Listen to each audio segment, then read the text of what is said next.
Hello and welcome to the Surplus Geek podcast. I'm Jake, and today I am joined by my co-host Graham. Hello. And as you can tell, this is not in person. We had to do this over the internet because of our schedules and me being sick and some other stuff. So bear with us. Life can be busy. It can be, yes. And we don't really have a solid idea for this episode because this is how we've been doing it. I've been just throwing things at the wall and hoping that things work. So we're kind of going to talk about a little bit of like surplus in pop culture kind of thing, surplus in general, I mean, if you throw something at the wall hard enough, it'll eventually stick. or go through it. So, or go through it. So, you know what? Let's have this one go straight through that wall and hit the elderly neighbor next door. So, Exactly. uh, That's what's as gonna hard as happen. possible. Uh, Anyway. so yeah, so this is That's so stupid. I'm keeping this in. This is staying. People are gonna love this. Um, but yeah, so basically we don't really have a perfectly coherent idea of an episode, but we're gonna send it anyways because sometimes you just gotta do that. Boom. And real So, quick, just so everyone knows, what are you wearing right now? I'm wearing a reproduction M1923 Swedish uniform with an M37 side cap, also reproduction, which is missing the little numeral for the company on it. Is this So, made by your friend or? this is made by Johan, which if you watched the previous podcast, I gave a shout out to. So shout out to Johan. They made this beautiful uniform for me. So We're just gonna shout out Johan every time. shout out to Johan. That's gonna be like the Easter egg. So now that we got our Johan shout out of the way, I'm wearing, just so everyone, I'm just wearing a brown Dom hot weather top, but nothing crazy. Um, so the surplus market has changed quite a bit over the years because for at least for us, it's a little bit different for you because you deal mostly in Swedish, but you kind of understand the Yeah. American military Hey, like. it's it rhymes. Yeah. And the pricing has gotten crazy and like the what we all joke about boomers, but it's just everyone at this point just selling everything for insane prices. Um can't blame the boomers anymore. It's everyone. That's at the well, it starts off with the boomers and then it slowly seeps down the generational gap and eventually just hits the bottom. Oh my Exactly. lord. So, But looking at the poor Third Reich community, which pays $4,000 for a helmet that they made millions of. So, yeah, or even worse, it's a reproduction that's actually not a reproduction but a Finnish helmet that's been destroyed. yeah, destroyed. So many things wrong there. I still need to get a Finnish what is it? The 55, the M55? Yep, I got one right next to me. Yeah, I still got to get one so that way I can also preserve one like you are. Um Yeah. But yeah, so like I said, we don't have a solid idea on this. We're just gonna kind of go with it. But I guess like the first part I wanted to talk about was kind of how surplus has changed. I guess it used to be when you look at like say Vietnam for instance, Vietnam collectors stuff used to be like not worthless, but like it would sell for way cheaper. Now a lightweight rucksack runs you like 4, 5, 600 bucks, and I remember going to surplus store, dude, and you would find the packs. What is it? Uh the packs and the M1956 gear and yeah. whatnot. If later the surplus stores. Oh my lord. Where the heck did that all go? Well, one, the surplus stores themselves have just disappeared. Most of the ones around us, like you really don't have a lot left. There's one in my old town which I absolutely loved. Interesting fun fact.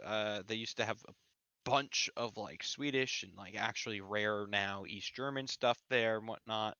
So at a very young age, I was that was very exposure to me. And now you go to any surplus store, it's nothing. It's either American stuff, Chinese stuff, or sporting goods stuff.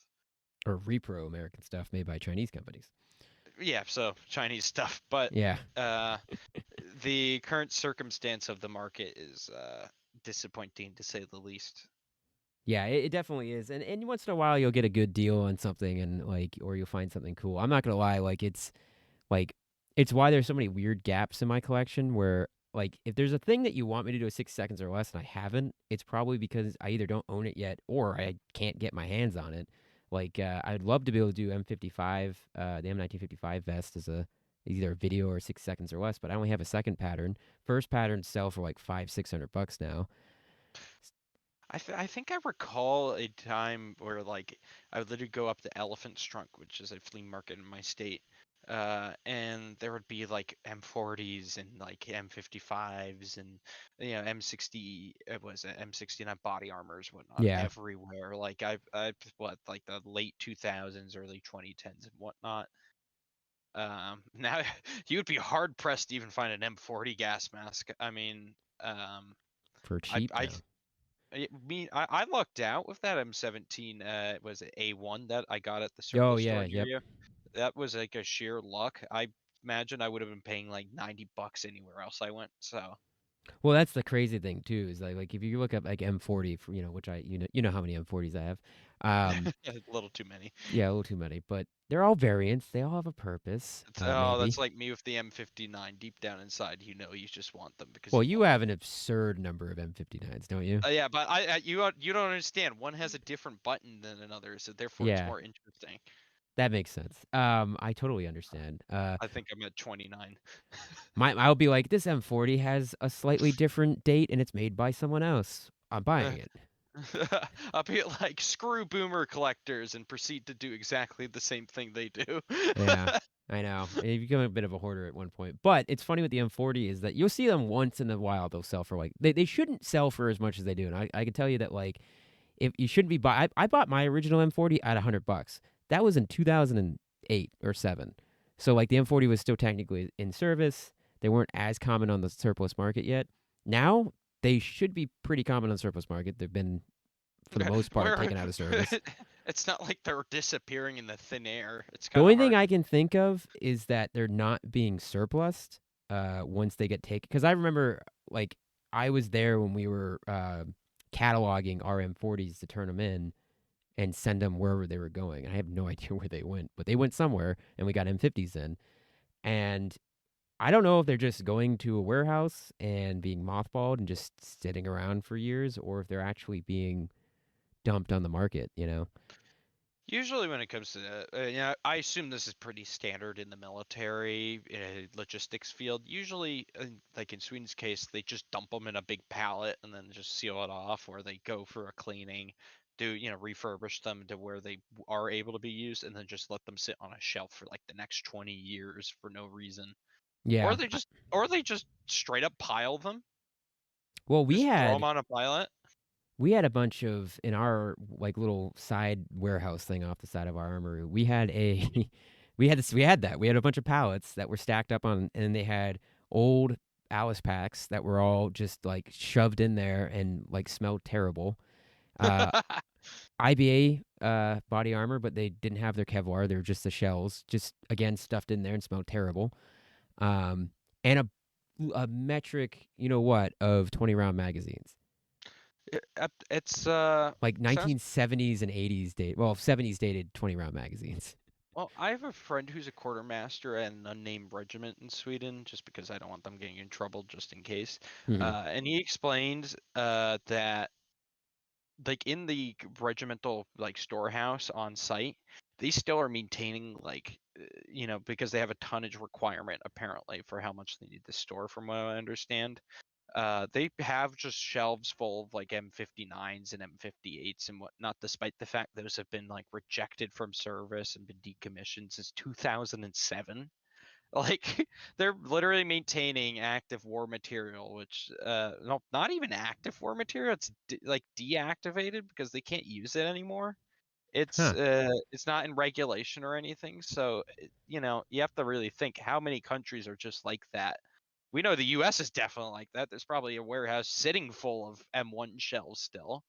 There was a guy out in Hawaii in a Discord server I'm in who was stationed there, and he showed us one of the armory lockers, like, and it was just full of Pazgit helmets with the riot visors and whatnot. So it's not like it's unheard of for any countries to just maintain obsolete equipment, For which long you periods of either time. Yeah. which you do one of two things with it: you burn it or you surplus it. Or I guess the third is you just let it sit. But realistically, it has to go somewhere eventually. Or it goes to the desert if you're like an old jet or tank. Yeah, which then gets sent off to some other world country. So, Yeah. but Or I stripped for get, parts. it's kind of a sad life for a vehicle. Yeah. Yeah. there is a ton of cool stuff sitting out in the desert right now. Just How many experimental aircraft still lay out there? So oh, many. that's the thing that always gets me. I'm so glad the modern, like the last like 40 years or so, the U.S. at least the Army for the most part has been saving a lot of its experimental stuff because there's so much stuff that existed in like the 40s and 50s that like we have photos of it gone, just got deleted, Well, well, it's like what is it? scrapped. Is it the T-95 or whatever? I'm definitely screwing up the designation. The The Doom ginormous Turtle bunker, but yeah, the ginormous bunker buster tank. That literally, the only reason why that one was preserved was because they lost it. in a field. Yeah, in a field. It was just I'm. covered. It's absolutely ludicrous that they did that, but I guess that's the U.S. military way. But Yeah, that's and the thing. But thanks to their incompetence, they were it able to worked. preserve it. Yeah. Yeah. Because it's the same. You know the story. I know you know the story well, but it's the what is it? The XM803 that was or MBT 70. I can't remember which version that was in Connecticut at that one guy's that was Yeah. scrapped because Idiots. well, there's a whole story. I know there's a whole story around. I know he like I don't want to get too much into it because I'm pretty sure he murdered his wife and stuff like that. And No, yeah, it was like a horrible thing. He murdered yeah, his and wife. then He committed suicide. there It was was anyone not to good. take over the museum, so like they just sold off everything for scrap. But one of the pieces of scrap was an XM803, I'm pretty sure, or an MBT 70. It was one of the two variants. But and it's like, oh, that's That was sad. a great that was a great little museum. I remember it very well. But on to the further point we were having, there's all that surplus sitting in these warehouses even now, Hmm. years later. So it's not like the market ever has really dried of Cold War surplus, that is. Uh, so realistically, it's not like, I imagine there's millions of M40s still sitting around in warehouses, just enjoying their life, I guess, in a box or whatever, and they're going to eventually either get burnt or sold out. So the market goes up and down, up and down. Um, I remember a time when you would go to a surplus store and there was just entire half of the store was just M3958 uniforms. I'm sure even you remember that, like Yeah, the going to surplus stores, there's nothing but Swedish uniforms in one corner of the store. And actually, I got my first piece of Swedish militaria that way. I got an M39 side cap, and I think 2010 or 2012 around that time from a surplus store. Very much like that. They had entire boxes, and now you'd be hard pressed to find that stuff. So, is that the beginning um, of the addiction? it kind of actually. I thought it was always a really neat little side cap with the little roundel on it.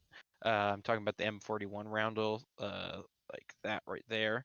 But the uh, yeah, I didn't really catch on until I would say 2017, 2018 is really when I kicked off the interest in Swedish stuff in particular. Yeah, fair enough. I mean, it was around that time that I like decided I didn't want to just have a small collection. I wanted to have a collection, and it was around 2017. So That's exactly the mentality I think I had. Was I kind of just woke up one day, I'm like, I want to put more money into this. yeah, Um, I have many other hobby interests. I've always been a ship enthusiast, for example. you are. I wouldn't Um, have guessed. I know you would never guess by my username.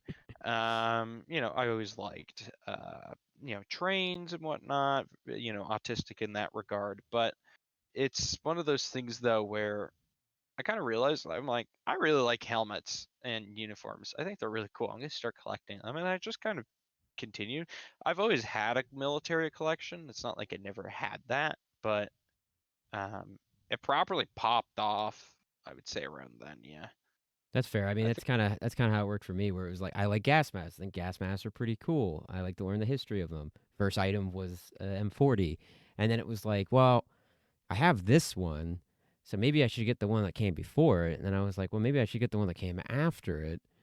And then next thing you know, that expanded into maybe I should get the one that came before the one that became before. And it just keeps going and going. So it absolutely is. I think in my case, what really got me into it, thanks to surplus in particular, was my brother got an M3958 tunic many years ago.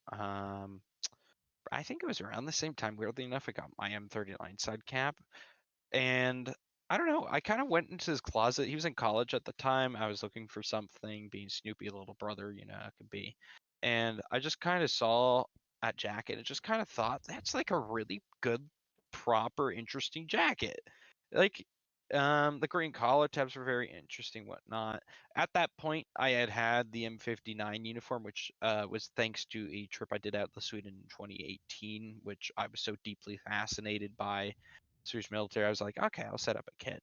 And then I kind of just spiraled from there and kind of just fell into the military pipeline harder than I ever did before. Like I had helmets and whatnot, but it was really when it like hammered down. I don't know. Unfortunately I don't have that jacket anymore, but that jacket, which I did steal off my brother. Sorry, Harry. Um, was kind of just like it kind of awoken something. You realize that this surplus is worth a lot more than just common $10 pieces of military, which speaking of which isn't even $10 anymore. Yeah, that's true. Yeah. Um, I mean, I yeah, started off with my dad's uniforms. That's like, I consider the M40 my first collection item because that's the first thing I bought. yeah, But my dad's uniforms are the things that like started it for me. He served in the late '80s, so it was BDUs, and that was like hearing his stories of Reforger, and I probably talked about this like 15 times now on the podcast. But hearing his stories of Reforger is what got me so interested. into Yeah, I mean, I mean, in my case, it was this. This was actually my first item I ever had.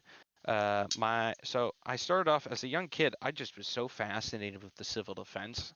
I don't know why a 8-year-old kid or whatever was so deeply enthralled by a defunct agency. But something about them, I just found it was always very fascinating. I think because my dad, my dad was super into history, and you kind of just see the logo thrown around so casually. And I thought, wow, that's so fascinating. So all I ever wanted that entire year was a civil defense helmet. That was it. My dad went out of his way. I have a video of me opening it, the box, I think Christmas like 2011, I think. Not too sure.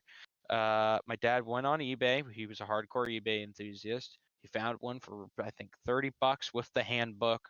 Actually from Massachusetts. So it's an Airway Warden M1917 conversion. And that really awoken something because I wore that helmet all day long and like I was so obsessed with that helmet. Um, which on a side note too, you could hardly find an M1917 civil defense helmet from World War II for like $40. It's like 70, $80 oh yeah, nowadays. With the handbook especially, it was unheard of. But that was I think my first proper piece of surplus. that's wild. Um, It's wild to go from civil, to from a civil defense kind of thing to where you are now. I still love the American civil defense. I don't talk about it, I don't show it, but it's probably one of my biggest fascinations even now. Regarding US stuff, that is. Obviously Swedish stuff is my biggest, but when I think US stuff, I'd rather talk more about civil defense than I would about anything other regarding US stuff. That's fair. I Uh understand that. it's definitely also the most underrated of the surplus. You're yeah. So we just had technical difficulties. You were just talking about civil defense, and now it's underappreciated. Yeah, several, but like as I was saying though, like civil defense surplus is just like so hated on. It really is so hated on for no reason. It's because it's not army. That's Yeah, it. It's like people rather respect police stuff over civil defense stuff. Like I feel it's always they're the ones that are last in line for appreciation. So I think I even back then as a young kid I even recognized the fascination in that regard, the nicheness. that's fair. I Uh, understand that. Same thing with Civil Air Patrol. Civil Air Patrol is pretty cool. that's even more niche. Yeah, I feel like that's even more hated because I feel like a lot of people treat it like it's Oh, they're like ROTC Air Force. yeah, Uh, yeah. I don't know. I don't know. I remember a time in the military community, and again, I'm not even that really that old, so it shows how incredibly fast the community's moving with the younger generation, getting access to more information, whatnot, and becoming more interested in the hobby. I remember though there were times where you could just go anywhere and it was littered, the literal litter of surplus. Cold War stuff was essentially garbage to want to collect. Um, Yeah, yeah, which especially Alice. Alice wasn't appreciated until like recently, but now Alice, like people want to sell Alice for ridiculous prices, and it's like, oof. eh, again, I remember Alice being Halloween costume material. Yeah, Uh, I I don't like I remember very well a time where like no one really wanted Alice gear. No one really wanted Swedish military. There was nothing. There's no demand. But no, thanks to the ever rising generation, in particular my generation and whatnot, we have access to technology that allows us to be more fascinated in the world around us, and I think that's allowed people to become more interested in militaria. that's true. It also comes easier access. Yeah, Um, you could buy this you stuff know, without leaving your house, which is nice. the fact right now, if I really wanted to, could text my friend across the entire planet saying I want to buy something off of him and Yep. have it shipped to me by about 6 to 8 days at my house, all from this chair here without standing up. It is such a humongously different, immensely different, in fact, surplus community than it was even when I've started off collecting in like 2010 and roughly around then. Like, I'm sure even you remember that. Sure, eBay was a thing, but for the most part, if you wanted surplus, you were going to flea markets and estate sales and all Yep. those things in between. That was the way you did it. Um, it's not to say that there wasn't eBay or other forms like those always have existed since the 90s, but uh, no, it's definitely changed. Those things are essentially extinct now. The only people who really do those in-person militaria stores are either people kind of starting out, people have a rare good one near them, or are people who just need a common piece of surplus. Yep. Like it's not there's not a lot of demand, which I think brings us onto a further subject. The modern selling methods, like you could bring up Americana Pipe Train, Covey Surplus, all those other people, whether you love them or hate them, and what they definitely have um, definitely radicalized the way that we sell military beyond just like niche people who just like surplus. It's turned into people who can stylize hipster fashion meets military enthusiasm. It's such a bizarre but actually deeply fascinating movement to see, because although it's always existed, it's definitely at its most radical right now. Well, yeah, because it's so easily accessible and it's right there, and you'll get the ads and stuff on Instagram or something, and just be able to buy it. Because a lot of the time too, the people marketing these things are young, impressionable, and people just like us, Hmm. who um, hey, you like the look of Alpine Flage, here's 10 really cool things that it can do and great outfits. Yeah, that quirky, fast sell method really does work wonders, and I think it's really fascinating. You're almost seeing an ignition of another surplus boom, because they're going out. A lot of these companies go out of their way to hunt down now defunct surplus things. Like, well, in the case of Americana Pipe Dream, I've been helping them out a lot recently regarding M58s and identifications and M3958s, M60 stuff, all surplus, which has been defunct for about 8 years in the market with a steady flow. I mean, sure, you get someone with uh, you know, 20 M3958s. For the most part, it's been entirely bought up from surplus stores and whatnot. No one's really surplusing them in mass. And meanwhile, they sold out of their M3958s. I think it was like, maybe I misunderstood, like 600 of them within about 3 days. Wow. It's like, that was like, I was taken aback. It was genuinely that incredible. And the good thing Um, too about like them going out, and I will say that like I know they're controversial, a lot of these online sellers, but the thing is yeah. that they can go out and get these items and hunt them down, like you were saying. If a surplus store is saying like Idaho does that, the only people who have access to those items are in Idaho, because more than likely they're not selling them online. But because these stores are selling them online, they get some cool stuff that you can't get elsewhere. That's a chance for people to get it where it might have just sat in a warehouse, or it might just sit in a dusty, basement. I've been single-handedly asking them for references on unusual examples, and as a result, there's actually some pretty cool things that pop up in there that I like to think will either enhance somebody else in the future's collecting career, or will at least provide some value to me or someone else. It's fascinating. You're seeing an appreciation that has been essentially dead for surplus that hasn't really been surplus for a while. Hmm. Like chocolate chip camo, they got a whole bunch of that stuff in, and that's been dead on the surplus market for a while now because everyone bought it all up, wasn't it? Yeah, for the most part, yeah. I mean, you get the Eh, random pieces pop up, and yeah, which you is know, how it always goes with surplus. It's yeah. like, yeah, you get like 100 units, and it's not really that much, all I things will say it considered. is funny though how many like of don't get me wrong, I like chocolate chip, but it's not the best camo.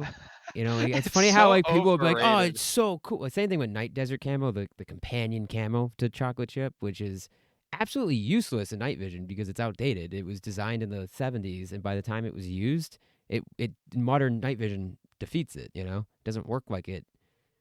So Yeah, and everyone's like, I got my fast helmet with my, night desert camo cover on it. And it's like, I don't, why? It's like M90 camo, for example. Oh my freaking god! Shut up for 5 minutes. We know it's an interesting looking camo. Stop it! I know. Like What's it's what's your constantly. what's your opinion on M90? Is it good or is it just kind of overrated? I adore M90 in the extent that I appreciate the hell out of its development, its history. I think it's okay looking. I hate the collar. The collar is horrible. We're talking about the real M90 field Yeah. uniform, by the way, not the light or whatever that people seem to confuse with it. Um, I I love it, but the problem is people don't. I get everyone's allowed to appreciate it in different ways. People don't, though, appreciate it in the ways that it needs to be appreciated. They appreciate Hmm. it because it has funky camo. They don't appreciate it because it's an actually interesting piece of uniform. Yeah, that's Which fair. fine, which fine. You could like whatever you want, but I don't know. I feel like if you're buying something, you should have some level of respect or interest in it. Um, That's like me and but CAD Pat. I'm not really a big fan of CAD Pat. And I understand that like it works in Canada pretty well when it's not snowing, but like I don't know. I'm not a big fan of CAD Pat. I think the big reason why I don't like CAD Pat, I don't like Canadians telling me that they developed digital camo because Dual Text is the original digital camo, and that came out in the late 70s. So I just, I don't know. I get funky about that stuff. well, there is Sweden who is playing with a block camo, which is technically a derivative of the Barracuda camouflage, which is the predecessor to the FOA camouflage. It's a whole convoluted thing. Yeah. But they had a block camouflage, which was literally just like pixels essentially, and that was in the 1980s, I think. I was gonna say 70s, but I think it's 80s. It's probably similar to Uh, Dual Text is basically eh. just digital camo that's really big, like really big It looks like pixels. it looks like Minecraft. If it was a Yeah. Barracuda camouflage was put into Minecraft, that's what it would look like. Yeah, that's what Dual Uh, Text looks like too. So, yeah, so I and they get did test it's it on uniforms, so it's not just a vehicle. Because a lot of people think it's just for vehicles, Dual Text. You'll see it on like M60s and stuff, but they did have a uniform that they tested it on for like that, 5 minutes. So, that's like Barracuda too, Swedish Barracuda, which for those who don't know what it is, look it up. We're not talking about the netting, we're talking about the actual Barracuda camouflage that they tried. You see it a lot on vehicles and whatnot, even today actually. But uh, yeah, it was used on uniforms. They trialed it and whatnot. It didn't really go anywhere. They're very unusual to see examples of, but actually, it's ludicrously rare to see examples of. But no, it's yeah. I think it's kind of the same concept. It was kind of like trialed. We're talking the original Barracuda, not the Pixel one yeah, I was talking about. Um, that's pretty cool you though. know, it is. Well, here's the other thing too. A lot of people who like just love camouflage surplus and whatnot. And again, all power to them if they want to like pattern all any means.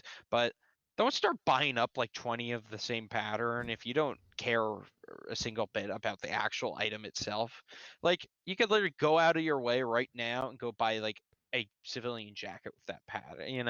All you're doing is kind of getting an item that to some extent could be better valued elsewhere. And again, I'm not someone who gets to tell you you should do this, you should do that. But I don't know. I feel like there's some people just go out of their way buy stuff because they like pattern, and there's plenty of alternatives out there for getting a better or even bigger copy of it. No, I totally get that, and I will reserve my opinions on that because I agree. But I could say some more mean things. But yeah, no, I totally understand because you don't want to get gatekeepy, but at the same time, like there is a finite number of things. Like if someone like people buying stuff to use it for material is another thing that gets me, where they'll buy something and cut it up, and it's like if you're doing it for, say, a Manchu hair and you really wanted to go authentic and make a Manchu hair out of a BDU, fine. They made enough BDUs as long as it's not a first pattern BDU. I don't really care. But Yeah, like, I couldn't do it just because it's just not me, but that's just me. But like, if you're doing that with other things that are more rare and then cutting them up or destroy or Alice packs, this is a common thing, and it's not to throw shade at anyone, but people will take Alice packs, modify them to make them look like either tropical or lightweight rucksacks from the Vietnam War. Alice packs of the 70s, there are common, but they're gonna eventually be not common. I can hear the Ghostbuster theme going down right now too.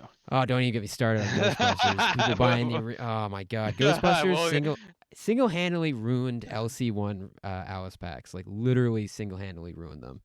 thanks Star Wars. Yeah, But we'll get to that in a moment. that's But a good segue though into the pop culture aspect of this because I forgot about Ghostbusters. You just ruined my day. yeah, I know.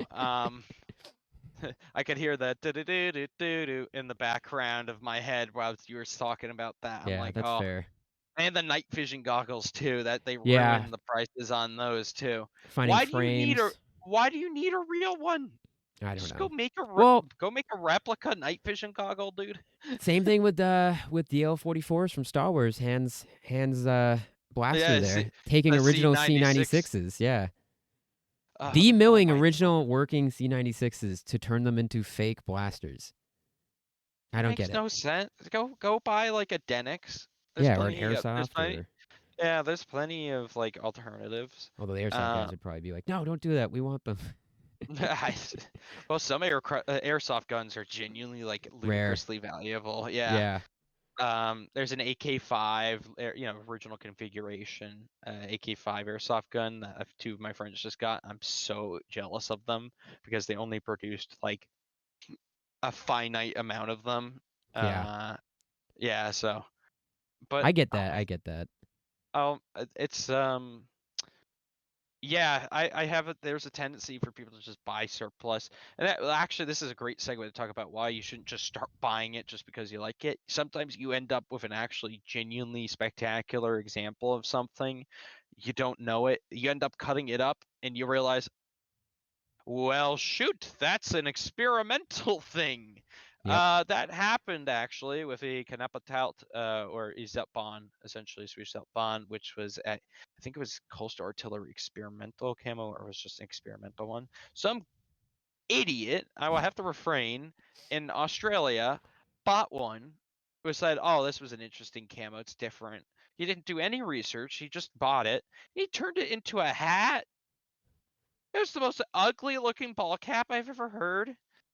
I was so Blown yeah, away. Yeah. yeah, I was so blown away by the sheer lack of self-awareness in that regard. Yeah, it's like, did you at any given point think, huh, very unusual camo here. Let's ruin it. Maybe maybe worth a Google. Yeah, Like, maybe worth a did you, Google. maybe worth a Google. Like, did you think that? Like, in their whole justification is, oh, but I love the way that we can repurpose history. I'm like, you're not repurposing shit. You're You're just destroying it. yeah, Yeah. you're literally destroying it. Yeah, Like that's fair. repurposing means that there was something that couldn't have been used on it, right? There's something that needs to be redone. For example, um, I don't know, there's a rundown shack right in the middle of the woods. To repurpose that wood would be to turn it into a wardrobe or, redo your floors or whatnot. Like, that's repurposing. Repurposing doesn't mean, hmm, Destroy a let's turn. unique piece of Yeah, history. that's destroy a Yeah. unique piece of. But that's called creative endeavors or Well, creative work, which fine, fair enough. But And there's like repurposing in a different like post World War II, they took Shermans and they turned them into like bulldozers and cranes and stuff, and And that's like, that makes but that sense because it's directly after the war, and there's like and that's forty or this thousand of these things. or it's like the stall helms that people always rave about that they turned into colanders and whatnot. I'm like, but that's actual repurposing. Again, that's like the worn down shack in the woods Yeah, analogy where uh, it's just gonna sit. It and rot. offers nothing. Yeah, it offers nothing.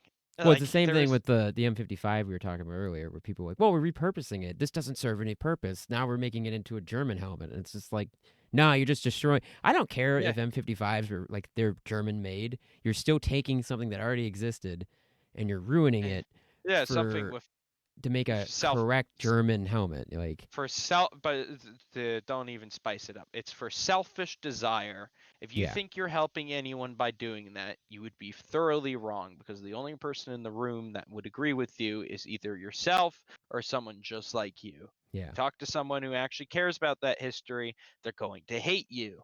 Because it's what it does too, and what people don't remember. And you are right. And I don't want to get too harsh on people because we want to keep this cool. But like, you're taking away an opportunity from a future collector to own that helmet. You know, because the more they get destroyed, the less there are, the less chances future Yeah. generations can enjoy. It's the same thing with M9s, where I've said this a million times probably. The M9 in the tin, yes, we still find M9s in the tin. There is a limited number of them, and eventually they're all going to be opened by someone. Yep. And I know people are like, well, if I don't open it, it's gonna rot away, and it's unless the tin is rotting, you're fine. Like there's no reason to open it. Like just leave it sealed. There's enough examples of open versions out there. You don't need Yeah. to open the tin. It's also that's the mentality, and we've talked about this I think distance ago on our first podcast. Like M3958. So let's go back to that. Hmm. There's this guy on a forum in the early 2000s who posts a picture of an M3958. It's like, I'm going to convert this, and they're all talking about converting it. Well, that wasn't an M3958. That was an FM3955 uniform, which they only made a finite amount of during the trials for the M3958. So he destroyed an experimental uniform, and not a single person in that room stopped him Yeah, they because probably didn't know. they didn't know one, which fine, right? Let's make the justifications the early 2000s. It's hard to research, but two, no one in that room thought, okay, this is a Swedish uniform with a peculiar collar tab on it. Maybe we should question that before we do anything, or maybe we should just get a better example with a pretty standard collar tab. Which, look, even at that point, come on, dude. But go buy a reproduction. Which I guess even in the early 2000s, fine, right? The German uniform reproductions weren't growing on trees at that point. Yeah, that's fair. Yeah, which fine. We'll give that defense. But again, it's that lack of critical thinking. If something is unique, outstanding, and unusual, there's probably a reason why it's unique, outstanding, and unusual. Um, I've seen like again that poor trial uniform, which would have been immensely valuable to someone who might be interested in that trial stuff, which is basically like three people on this entire planet, but I guess count, who's counting. But you took that opportunity away from someone, whatnot, because you essentially weren't thinking critically in the moment about the consequences of your actions. Congrats, you made a not even a great, you made a terrible Third Reich uniform with terrible pockets and everything in between, but you wear it at a reenactment, it brings you great joy, whatever, provides you temporary fulfillment in your life. Then you get another repro and you throw it out or you sell it on eBay and you just ruined a uniform for a temporary excursion. Like, it becomes a point where when does that turn selfish? And my honest to God thought is if you're thinking about doing it to begin with, that's kind of a selfish endeavor. I Hmm. think that's an issue of the surplus community in general is sure you don't need to save everything. And I definitely agree with that mentality that there are some things which can be dung up a little more than others because they're more common. But that only exists for so long. There is a day where a million turns to 10, and that may be in 5 years, that may to be in a million years. Um, ultimately, the way I've always looked at it, you're a train station in the life of an item. The item is the train. Your job is to get the train to the next station, and that's it. You That's do not fair. own you do not own the train. You have the privilege to have the train there. That's fair. You Eventually, you're gonna pass away, and it's gonna go somewhere. Absolutely, and that's how I look at it. And sure, not everyone needs to look at it that way, but I think in general, a lot of people would get along a lot better between especially the reenactment and the collector sphere, if people just looked at it that way. Yeah, I can understand that. People are gonna have fun with my estate sale. That's for sure. Uh, I hopefully, that's gotta a be. while from now. But I can um, already picture some of these things popping up on auction for a couple thousand grand. So I I was don't just know. gonna say you're gonna be 80 and you're gonna be running my estate sale. But besides me, my ending, hopefully a long time from now, that does work right into pop culture, which we kind of wanted to touch on a little bit here because not only like obviously military surplus has shown up in movies, and not just military movies, just in general movies. It just shows up all over the place, you know. And but even movies, even prop producers, people of that, you know, even they're kind of guilty of this destruction of surplus to meet the needs of the film. And I know you have a ton of examples. Yeah, I've been staring at that this entire time since you said it earlier. the, But the but bandoliers yeah, making explain that so much fun, example. right? Yeah. No, I'll let you finish, but I just wanted to say bandoliers is what we're laughing about right now. Yeah, because you have 1,000 examples of Swedish, specifically Swedish bandoliers showing up in film, and for some reason, like Yeah. everywhere. Um, but yeah, things get and I made the reference earlier with like Star Wars and stuff, and there's things in Star Wars that have been used that have been altered, and I'm not saying like I'm not going to sit here and say I'm against it at completely. It's just I think what you were trying to getting at is the common sense behind it, where does it begin, where does it end, how far can you go? Which is why I generally don't like cutting things up or doing anything to any of my stuff because like if you want to Sure. wear it, fine. There's a finite like if you're dragging your stuff through the mud, I mean that's on you if you want your piece of thing to get destroyed. I'm not gonna Yeah. like, Which but which how many people buying off of Americana Pipe Dream are going to be wearing their thing casually? Most of the people will, but yeah, even then, usually the stuff is tough enough where they're not going to be rolling around in rocks and whatnot and dinging it you'd up. It'll hope. be fine. It would be fine. Yeah, you would hope, but the average person isn't doing that for sport.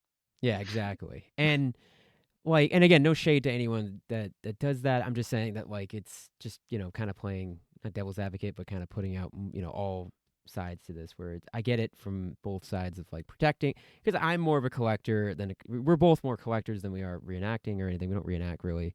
We do Yeah. impressions. Oh, I do a So little bit, but yeah, you do a little bit, yeah, but I really basically don't. But the the point of that though is that like prop departments will take stuff and what's the one example that you were just talking about before we started about taking a bandolier and dyeing it? the Fallout series just came out, and if you haven't Oh watched it, yes, it's phenomenal, by the way, for anyone who loves I would Fallout agree. like myself. But the Brotherhood of Steel, which spoiler alert for anyone who it's not really a spoiler, but the Brotherhood of Steel, squires and whatnot, they all wear Swedish bandoliers in the show, which is an unheard of experience. But it throws me out in the extent that I'm like, I know exactly what I'm looking at right Yeah, there, and the fact that part of me is like to think that it would last 200 years after a nuclear war is like funny to me, but they all um found them in your basement. well, it's funny technically because of how big the surplus market was in the 70s and 80s, which I actually want to get into regarding like Banana Republic and whatnot, but in a moment. Um, it's funny to think that in canon and whatnot, it probably is like old surplus and whatnot. But beside the point, they dyed a whole bunch of these bandoliers like a black color, and it looks terrible, I'll be blunt, but um fine, I'm used to that level of destruction with prop masters. They have a job, they have to be creative. Yeah, Well, um one of the bandoliers in the show is specifically an M1898 bandolier, which is essentially it was the predecessor to the M1900, which is the actual real designation of the bandoliers or the ammunition belts that we all know and love from Sweden. That's in particular, if you want even more finite, what that is, that's the sewn strap example, not the slit strap like that one which you usually see. But the M1898 was the predecessor to that, which had a different buckle and it's a little more narrow and whatnot. They're immensely rare. They didn't make many of them, as far as I'm aware. And that was one of the ones they destroyed. And you just got to think, damn, that's a pretty rare thing for them to casually destroy. I kind of wish they didn't do that. Um, yeah. Yeah, no, I get that. That's fair. And that's again that goes back to what we're saying where it's like and in that case they probably just didn't know it was something that they got. Maybe they got, cuz you got to think like the person who's dying it versus the person who's acquiring it, it's probably same department but different person. So, It's prob they're probably like, "Hey, I need X number of these." They went out and grabbed X number, probably bought them in bulk. and They they came probably in and realistically too, it could have even been just sitting in their warehouse, their film warehouse for forever. God God knows how long, Yeah, like they could have already just been dyed black from before. yeah. I mean, it could have been from Star Wars for all you know. You never really Yeah. know. That's a good point. Prop masters tend to recycle equipment a I lot. will say, not to put myself on the hot seat because I don't have any guarantees, but I do kind of want to do a thing on the Fallout show and talking about the surplus in the show. There's a lot of good of it. So I might end up doing that. Don't hold me to it because I am terrible at maintaining any concept of getting stuff done on any sort of timetable. So maybe, maybe not. We'll see. But yeah, I think that's a good example of like in pop culture where that actually happens there. And I will say, like, say if somebody wanted to recreate that Squire uniform, they're gonna probably go out and get that. Uh, And that kind of goes into this where it's like it does become bad for surplus because next thing you know, people are buying something up, and it's the same thing with the DL-44 from Star Wars, where people are uh, buying C-96s to demill them to turn them into DL-44s. oh, So I don't know if you can poor tell. Swedish, I feel really bad for C-96s. poor Swedish bandoliers. I'll keep going on about them You for should probably days, buy a but few more. I have a few of them. I'm gonna keep buying them because like you always see them on eBay. It says Star Wars cosplay because the Tusken warriors and whatnot, Oh yeah, or Sand People as they call them. They had the bandoliers and whatnot on them, and then the Ewoks and whatnot. No, not the Ewoks. Wookiees. Is it Wookiee? I think the Wookiee. One of the alien species has them. So humongous Star Wars fan here, by the Oh way. yeah, yeah, So, yeah. Me yeah, same. yeah, diehard Star Wars fan. But, It's just you one know, of those things. to me though, I'm kind of like, I literally witness these bandits pop up everywhere and get sold and show up on like Star Wars cosplayers things, and I'm like, I'm paining, I'm hurting because I'm like, oh my lord, like Might there's have to. so many of them, and they're always ending up in places that dye them, cut them. It's Yeah, yeah, and it's that kind of balance where you kind of get a little sad for the poor little things. I have a lot of empathy for the bandoliers. I've kind of grown a great attachment because they're such a significant piece of Swedish kit. And it kind of gets disheartening when you start seeing so many of them cut up, destroyed, and whatnot. And you're like, I can't do anything to stop this. yeah. I might have to buy one myself now just so I can have one, Get a sewn down strap M1900 one. But and then I'll oh, dye it black. yes, for the Fallout cosplay. Well, Exactly. I could name a handful of other pieces of media that it's shown up on, which I did. It showed up in the music video for Dr. Jones by Aqua, same people who did Barbie Girl. It's shown up in the 2003 Grinch movie. The postman has one on his back. Um, I can actually name a few others. I think there's a few in Indiana Jones actually. Oh, that's interesting. Um, Hell, we could even go off to like M45 mag bags and whatnot. I'm pretty sure. I don't know if it was this show or there's another World War II show. Maybe it was Masters of Air or whatever the name of it just came out. But there is a Swedish M45, submachine gun mag bag that was Hmm. used in it. Uh, It's an If interesting you've place for the if show you up. if you've watched Kung Fury, which is a brilliant short film on YouTube from like the early 2010s, uh, there is a mustache man who has one in it. There's so many places that Swedish military, especially leather gear, show up. M29 canteens in particular show up all the time in World War II German kits, or even World War One, like the All Quiet on the Western Front. All the extras had M29 canteens. Almost all German extras in films use M29 canteens. M57 and M29 boots are regular extras for German stuff. It's just it just keeps going. The Yeah. military, and again, and the elephant in the room too, which I was talking about earlier, M3958s constantly get converted to German uniforms. That was definitely not an exclusion for Band of Brothers, which most of the background uniforms of the Germans are M3958s. Hmm. Swedish militaria is very common apparently. Just in a not Painfully. just not in a good way. It's because it was always cheap. Yeah, I get it. I understand why they would pick something that's like Very close. German. Yeah, so they can modify it, but it also like again, it's the M55s all over again, where it's they they're technically Stahlhelms, so they're close enough. I mean, there's minor differences there, but it just kind of sucks that that's how it goes. And Uh, yeah. Well, let's talk about some U.S. stuff though. uh, Ghostbusters, you mean? Anything, Because right? that's the first thing that comes up to my mind. Just knowing from trying to collect like anyone that and there's only a few people that will probably really care about this, but the LC1 frame for the Alice pack, it has a kidney pad and it's a very small little skinny pad. It's different from the later ones that are like big and thick. And those are oddly uncommon, and but they're not like rare. They pop up. They always pop up without the little turnbuckle connection piece in the middle. I don't know why, but that little piece, I don't know if it broke often. It was metal, but I don't. It just always is missing, right? And I was lucky to get one finally. But if you want an LC1 that's complete with the turnbuckle and all that, they're like 150, $200 for just for no a reason. frame. For a Yeah, frame. for no reason. No pack either. Usually it's just the frame with the straps and the kidney pad. It will be 175, $200.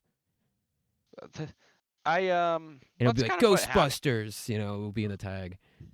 That's what happened kind of with M39 rucksacks. For example, was it Daryl from Walking Dead or whatever? He uses an M39 rucksack, and right after that, they skyrocketed, dude.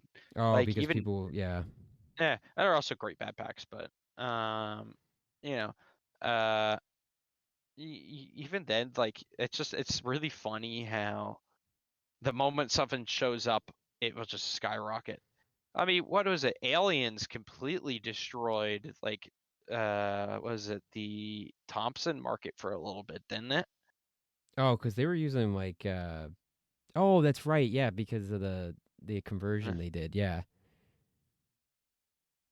I well, let's see what else. What else was ruined? Well, Rambo. Right after Rambo, apparently M65 jackets skyrocketed in like, in the 80s, like skyrocketed in popularity and whatnot. Which even now we suffer the wrath of like M65 jackets getting super popular because of pop media and like Vietnam and whatnot.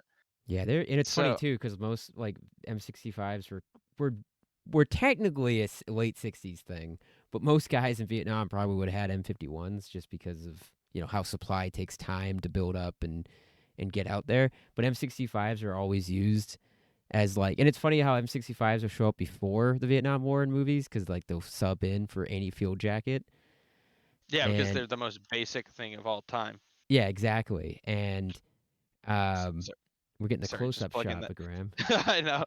for those who are watching. mm, But yeah, uh, M65s are really pricey for some reason. I mean, they're great jackets. Don't get me wrong; they're really good jackets. But they're just another one of those items that no matter the fact that they made a ton of them, exist. yeah, they just skyrocket in price, and they've been that they. I feel like they hit a point where they probably it's the same thing with actually with Alice packs. I remember like there are certain things that I look back on and I'm like, dang, I really wish I would have bought more things 10 years ago. It's the joke where it's like when in 2008 I should have bought a house when I was in high school, you know. Yeah. But like, I should have been out of preschool instead of actually just, yeah, you should have I been should have playing the bought a stock hat. market when you were in preschool. What are you doing? um, yeah, I look back, dude. Oh, it's like the constant joke about me and my friends. It's like, why didn't I start collecting Swedish stuff earlier? Because right around the time I started collecting Swedish stuff is when it started skyrocketing in value on some things. Like, if I started in like 2016, like you could still get like M1910 uniforms and whatnot for like 3,000 kroner and whatnot if you looked in the right place. But now, yeah, I can't even find one. Yeah, no, and I th- totally and get that. this is me, so it's kind of like one of those things where, um man, it's like why didn't I invest in this hobby before? You I know, know. I beat I beat myself up on that all the time. I do too. it's like, it's like God, why was I so busy doing everything else in my life instead of collecting this one niche country that required a very specific amount of circumstances to become interested in? And that's why for a uh, little while I was dropping so much money on this hobby because like something cool would pop up and I'd be like, I have to get it because if it never pops up again, and even yeah. though like I've actually stopped doing that because it's not sustainable, I don't do that. It's not I good. haven't. I still am in that phase for Ah, real. it was like there was a test helmet, a I don't know how to describe it. It's like they're testing different like liners for the M1 during Vietnam. Yeah. It was on eBay. Anyone that's been on eBay recently probably has seen it. It did finally sell, and it was actually a pretty good price for it. But I can't drop the money on it right now, and I'm like, dang, I'm probably never gonna see that again, and I have to just deal with the fact that I missed that opportunity because You want to know the saddest thing for me? It's when something says only ships within, Sweden or only ships oh within Europe, and I have to, I usually go to my friend. I'm like, hey, can you get this for me? And they're usually like yes, but occasionally you get the opportunity where they're like, no, I can't do it right now. I'm like, or it's that not one your, time it's not your fault, but when I didn't grab that M90, the helmet. I I'll bring it up every time because it will should it gets should me. should have I done it. know. I know. I should Uh, have. I didn't have the money. It was the same thing where I'd just spent so much money on well, actually Pasgate clones of all things, um, which is why I was kind of looking into. That's why I was looking at helmets at that point, and then a Swedish, M90 helmet popped up, and I was like, and yeah, you're like, you like should buy it. It's the first gen, and I was like, ah, yeah, I know. Yeah, and the worst part is I already know what kind of people those end up with, and it's not Swedish helmet collectors. It's usually like milsurp guys who, gun nut kind of guys who do Swedish LARP and whatnot. Which, if you enjoy that, fine. But like, come on, dude, you don't need a real M90 helmet. Those are rare as yeah. those rare as hell. go, And go, go get a Schubert or something, please. And now what sucks about that is now every single M90 that pops up on eBay right now is quote unquote Russian, used by Russia in the There- Ukraine war. There's that one that's been up for months And now. I'm You like, probably you probably know the one I that know the one has you're talking about, it. yeah. Is it the one that's like burnt out too? Like it's Yeah. completely ripped up, yeah. And it's like I'm not saying it wasn't used by Russians because they could have picked it up off, but you know why there's M90s in Ukraine? Because Sweden gave M90s to Ukraine. Whoa, concept. A Swedish helmet was given as aid to Ukraine, so it's not Russian. Wow. Sweden, who is, by the way, a humongous supporter of Ukraine. Not a Yeah, political not statement. That's political, just but it's a reality. that is just how it is, Yeah, it's a right? reality. It's been given a metric F ton of equipment to them, which, by the way, will inevitably come back to us. But, it's like one of those things where use your brain. Well, and I that's what I'm saying. Like people were like, don't buy that stuff, thinking that you're. I mean, again, is there a chance that a Russian picked it up and was wearing it, and then something happened to him, and now we have it on eBay? Yes, it's tell him, possible. tell him by that liner something not nice happened to him. Yeah, That one saw better days, but Uh, it's possible. But it's more than likely. I don't. I just it's one of those cautionary tales where it's like just because you see Russian orc in the because everyone that's what they always do. These Ukrainian sellers always do that. Does not mean that it was actually used by the Russians. Make sure you do your research because there's a chance that you're just buying, you know, some like especially if it's surplus helmet, like or actually like old helmet. There's a chance someone's just lighting that thing on fire and then going, "Oh, I found it in a burnt out tank." It's like it just I don't know. That's something I still every time I see those listings, I'm like I roll my eyes. yeah. I'm like, Ugh. oof. Do the research. That's important. See, the number one thing I deal with quite a lot when people ask for questions, and this is quite literally a number one, is someone will buy something and then ask me if that's good. Yeah, When I say that's a constant, I'm not joking by that. I have so many people I'm who gonna will do that go out now. of their way to buy something and then ask. I'm like, I'm gonna go buy Swedish okay, Militaria I, and then I, ask you about it. yeah, right, but it's not. But it's not in that regard, right? Where they're asked the questions, which fine. You buy something you want to learn more, fine. It's when they're trying to do something, is what I'm referring to, like make Oh a yeah, kit. yeah. That's what I mean. I have no issue if you ask whatnot, and that would be pathetic if that was what I was having an issue with. I have an issue when you're trying to set up a World War II kit and you buy everything that you're That not supposed to have, and then ask if it's yeah. okay. It's better off to ask you and then get the right stuff first. I'm just gonna be bluntly honest. That's just stupid. Like like, come You on, heard it here dude. first. Captain Dreadnought thinks you're stupid. You're stupid. If you're going to set up a kit, ask, then buy. You're gonna have Don't so many buy. DMs now. I kid you not. The other day, someone bought a civil defense med kit, one of those big bags. Even you've seen them Yep, probably. Yep. Yeah, the big green ones. You know the ones with the yep. Mora knives and whatnot. And he asked me, "Is this an army one?" And I'm just thinking in the back of my head, "Oh no, it's a nice civil defense one, whatnot." And then he's like, "Could I use it for home guard?" I said, "No, it's a civil defense one." And I kind of keep explaining that. He's like, "Oh, I bought it." I'm like, "Why would you spend $150, which by the way is overpriced for those? Yeah. $150 on something you You asked can't after use. you bought it?" Yeah, And you then he can't. was like up. Then he was upset. It's like, oh, I shouldn't have gotten it. Civil defense, which back to her point that civil defense gets too much hate, and whatnot. I'm like, you bought something, and and that's. I don't know. I feel like we're all at that point, some point in the collecting career, where we just buy something because we assume it's good, I've done that a and few then times. Yes. that's like M3958. I did that early on in collecting, right? And there's a difference between that and then knowing you can get the help and then proceeding to not get it and then asking for it. Yeah. Save There's your money. knowing there's knowing you can get the help, and then there's not getting the help. Yep. I That's don't know. fair. I feel like that's a lot of people in the surplus community now, is they just buy, assume, and then end up shooting themselves in the foot later, which we're all in that position. I've even been there, like Well, many yeah. times. No, I've definitely done that But tons of but times. But but don't buy something and then ask if this is okay for your kit. yeah, if That's you're a just rule of buying thumb. surplus to buy surplus, that's fine. Like a lot of times, I've done that a few times, and it's ended up turning around and working out for me because then I realized, oh, something else that was cool. I'm gonna save that because. But then again, I'm a collector, so it's whatever. I have something else.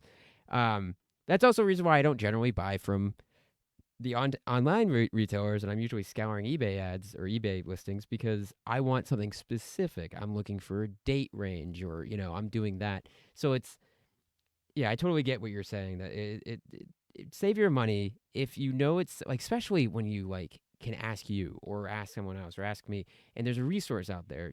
Ask the resource And, first if you think and you're that's doing it what for something specific, because then you can save your money.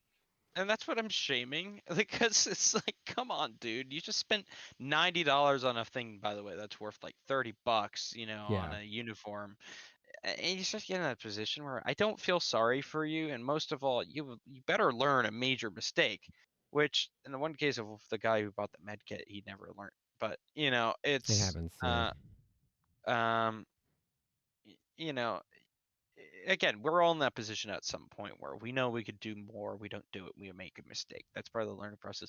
But it's knowingly being stupid about it. That's the issue. Do better. Come on. You could do so much better. You do the research, you do things. Sure, you're gonna make mistakes, but most of all, if you know you can avoid a mistake, do it, because all it does at the end of the day is ruin your wallet, ruin your dignity essentially, because you realize, oh, I just spent all that money on something that's literally useless to me. Yeah, I've done it at least once or And twice where I haven't been able to make that thing. I'm trying to think of I can't think of an example off the top of my head, but I know there's one or two pieces in my collection where I'm like, why did I buy this? What was the purpose? I kind of have I have a few things where I'm like, I'm not really gonna do anything with this. That's kind of like me with my what's it called? My aggressor helmet I bought. I kind of look at it now. I'm like, why did I buy that? It's cool. Yeah, it's cool. Right? It's cool, but I, I don't know what I'm gonna do with it. It was Eventually, expensive. you're gonna sell it to me, probably, Probably, highly likely. and then I'll have So, two, and I'll be unstoppable. or I know that makes everyone jealous who likes US things, but um, no, I don't know. I went on a proper tangent there, but I genuinely am like, do the research. If you're gonna buy surplus, buy it smart. Do the research before buying, or most of all, if you're just buying something because you like it or want to wear it, just Then know accept that something. you spent the money on it too. Yeah, if you're gonna buy something that you're just gonna wear and stuff, you bought it. You gotta take the responsibility. And again, we there's people out there, not just us. There's other people that know, depending on the surplus, depending on the country, that know the stuff. Ask around, try to get the information first, and then that way you're making an informed. Because not only are you, if you, especially if you're overpaying, you're really just you're contributing to those sellers who are they're taking advantage of people who aren't doing the research, and you don't want to be that person because that just encourages those bad sellers to keep being bad sellers. Yeah, I So this has turned recently I into a just PSA apparently. yeah, I can imagine the '80s theme song in the background. I I just bought some FM55 and FM3955 pants off eBay. Actually, I managed to hunt them down. The sellers had no idea what they are, which rightfully so. I wouldn't. I don't blame them for not knowing. Um, but it's one of those things. They were charging ridiculous amount for both of them and whatnot. I bought them, but I'm knowing now that I've sold it for, I spent more than base value for them on them, that they're gonna now force another person to ask that much for it. Because if you start seeing this pair of pants sold for $100, then you're gonna see that pair of pants sell for $100, and it kind of, it steps up. It's back to the beginning of the podcast where we see the change in the militaria market. That's ultimately what it comes down to. People Yep. realized, oh, this guy sold it for $150. Now I'm going to sell it for $200. Oh, this guy sold it for $200. I'm going to sell it for $215. Or you But get the I paid this much, so everyone needs to pay this much because that's how much I paid because you overpaid for something. That's a common a thing too. very American mindset, by the way. Yeah. Uh, like it's explicitly American. The reason why I know that is because I kind of brought that up with my friends overseas once, and they're like, yeah, that's a very American mindset to be like, if I'm suffering, you have to suffer too, sort of thing. And you start to see that on the militaria markets internationally now too. I think it usually stems in the United States and spreads outwards, Yeah, I can see it. uh, because we're the largest, we're the capitalist by nature, right? So we're Yeah, we're naturally got buying more the money. stuff. Yeah, we're more money going around buying this stuff. Naturally, surplus has just always been more flowing in the US than anywhere else. So, when someone in Sweden starts seeing a guy selling an M3958 for $80 and sells it, he might feel inspired to do it. And sure, he might not sell it, but then that inspires someone else to do it. And it kind of turns into this game where you Yeah, start you to see keep trying go to up, beat the next person, and it just which keeps going up. which has already happened. That's what's happening in the Swedish community right now. You're starting to see surplus slowly increase in price. Sure, it's a niche, but um, you're starting to see more people interested in it. You're starting to see people ask more questions, do more impressions, but most of all, you're starting to see people realize they can make bank off of this stuff if they sell it to an American, or if they start increasing the price slowly. So It that's the happens. that's how the military market Yeah, goes. it's where it's going. So with that being said, I think we've talked long enough on this episode. because we could probably talk for another 2, 3, 6, 7 hours. Yeah. And we got to save future content for future content. So anything else you want to add, or you want to say before we close this out? If you're going to buy something, make sure that if it looks unusual, it's probably unusual. Do the research. It's very important you do that. It can help you save your money, help you save other people's essentially hobby, and most of all, make you look really freaking cool if it ends up being something really cool and you got it for a cheap price. And if you do get it, please take photos of it and get it out there so everyone can see it. Please, there's so Yeah. many people in this world who get something super rare and then just let it shut off from society. And Previous podcasts, we talk about that. yeah, and I'm not trying to shame anyone because I'm definitely guilty of it. I have things that I really need to start taking photos of. But I'm just saying it as a broad that, it's nice when we can all appreciate the cool thing. And we don't all, like me and you don't have to own everything that's cool out there, but it'd be nice to be able to find it. I love going on Instagram and having people have cool stuff. And I could go, I wow, agree. that's so cool. So that being said, that's the second time I said that. But let's rule this out. I don't know. Do you want to say your ending? Do you want to say the same? I don't know if you remember what you said the first time. So long, and thanks for all the fish, folks. I still don't know what that means, but everyone, thanks for watching.